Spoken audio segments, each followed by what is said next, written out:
Сәлем достар, бүгін мен сіздерге осындай тайдай матасынан двойка тігіп көрсететін боламын. Яғни мен 10 жастағы қызыма двойка тігемін. Асты спортивный болады. Үстіне біз кофтаның орнына футболка жасаймыз. Және шляпасын тігеміз. Қараңыздар. Менде 2 метр мата. Мынау матаны мен 2 бүктеп қойдым. Тура ортасынан бүктеген жоқпын. Өйткені мына жақта матаны үнемдеу мақсатында. Өйткені маған ширинасы былай да былай жетіп тұр екен. Сондықтан мен осылай бүктедім. Ортасынан емес, кішкене былай қарай жылжытып жоғары қарай. Содан кейін міне мына жерге дайын выкройканы қойдым. Және әдеттегідей мен сіздерге видеоның соңында, видеоның астына тегін выкройканың сілтемесін қалдыратын боламын. Содан кейін міне мына спортивный шалбардың кішкене кеңдеу қылып алайын деп тұрмын. Сондықтан жан тігісінен тура мына боковой тігістен, яғни осы жерден кішкене тура түзу сызық жүргізу арқылы мына астыға қосасыздар балағына дейін. Ауынан да тура сол жасайсыздар. Міне ауындағы сызықтан, яғни міне шаговый тігістен міне осы жерден тура төмен қарай түзу сызық сызу арқылы біз кеңдетуімізге болады балағымызды.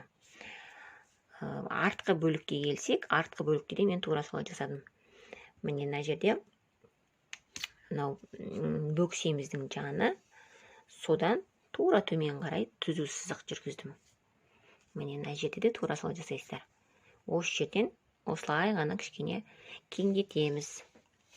Міне сонда шалбарымыз кішкене бостау болады. Және менде астыңғы жағында резинка жасаймын. Мына жерге резинка, астында балағында резинка. Қазір матаны осылай енемен қадақ қойдым, енді қиып дайындап аламын. Тағы айта кететін жағдай, егер сіз балағына резинканы осы ұзындықтан бірден алатын болсаңыз, мына жерге қосымша бересіз. Яғни қаншалықты қайырасыз резинкаңыздың ширинасына байланысты сонша артығымен аласыздар, өйткені сол бойынша қайырасыздар балақты. Және мына мысалы, егерде оны манжет сияқты отдельно жасағыңыз келсе балаққа, онда мына жерден қиып алып тастайсыз да мына қағазды. Осы қағазды бөлек манжет жасайсыз мына жерге. Егер бөлек жасағыңыз келсе манжетті. Ал осы жерден қайыра салам десеңіз балағын, онда мына жерден қосымша мата береміз. 3-4 см резинкаңыздың ширинасына байланысты бересіздер мына жерге. Міне мен 4 қалта пішіп алдым. Жанына қалта салам деп шештім. 4 деталін пішіп алдым. Ол жан қалтасы болады. Тура осы сабақ менің осы алдыңғы видеомда болған. Міндетті түрде сілтемесін астына қалдырамын.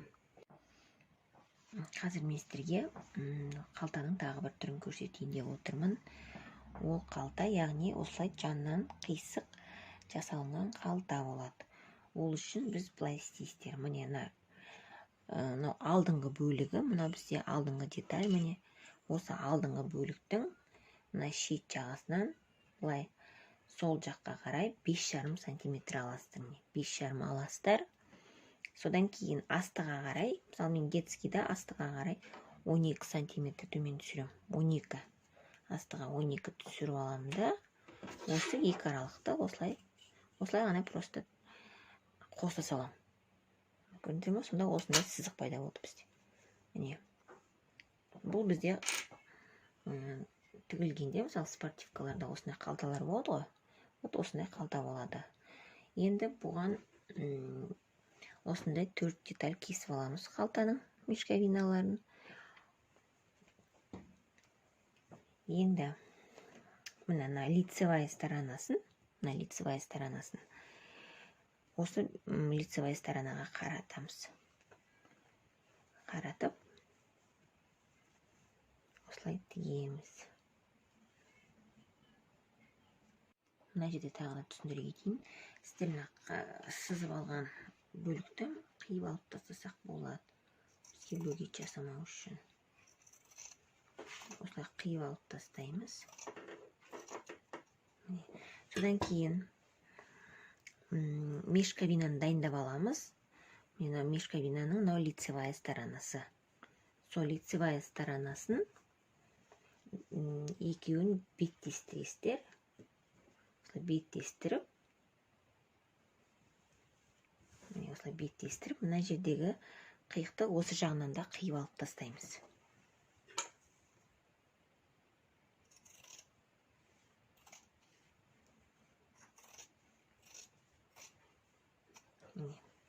Сонда екі бетін, оң бетіне қаратып, екеуін бір-біріне осылай беттестіріп қоямыз.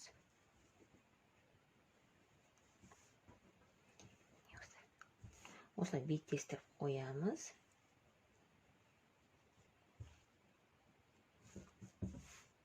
Содан кейін мына жерден тігіс жүргіземіз.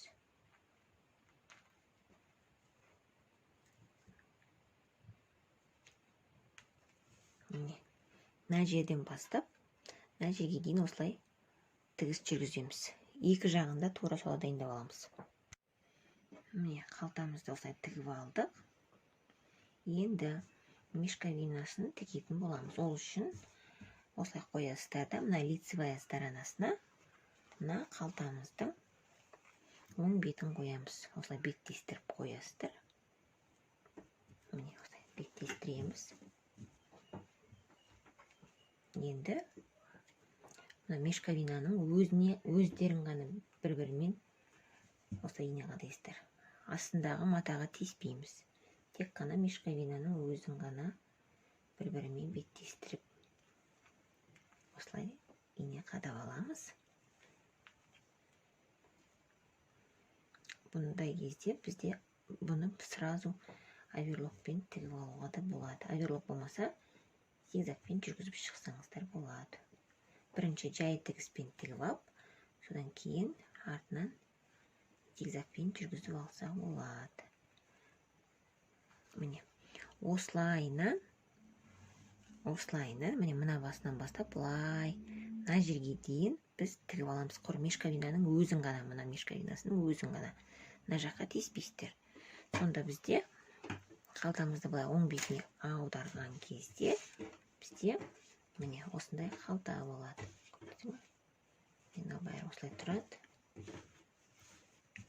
Міне, қалта осылай болады. Мына жерден қол салынады.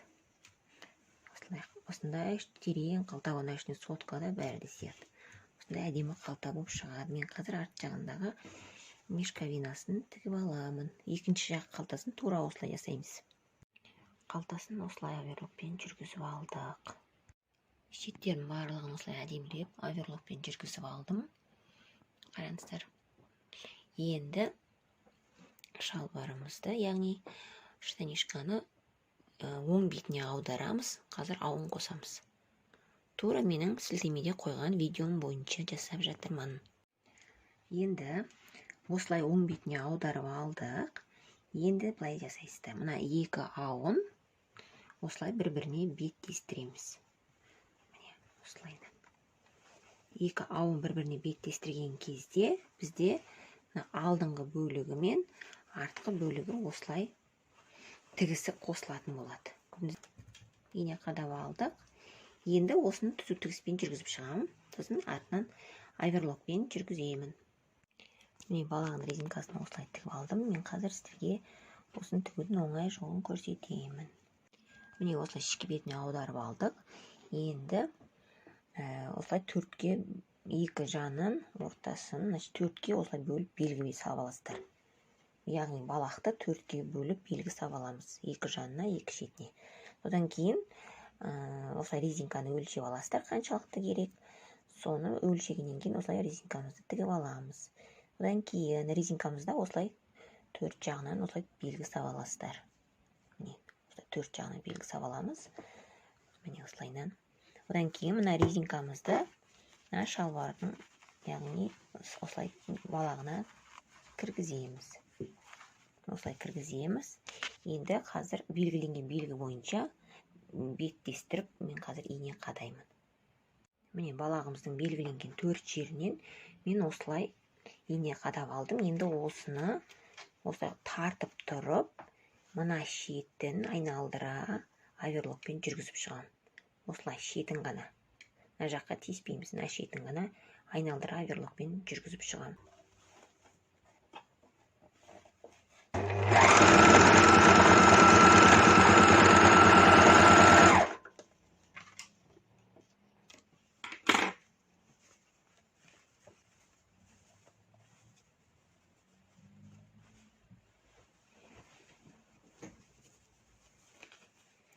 Енді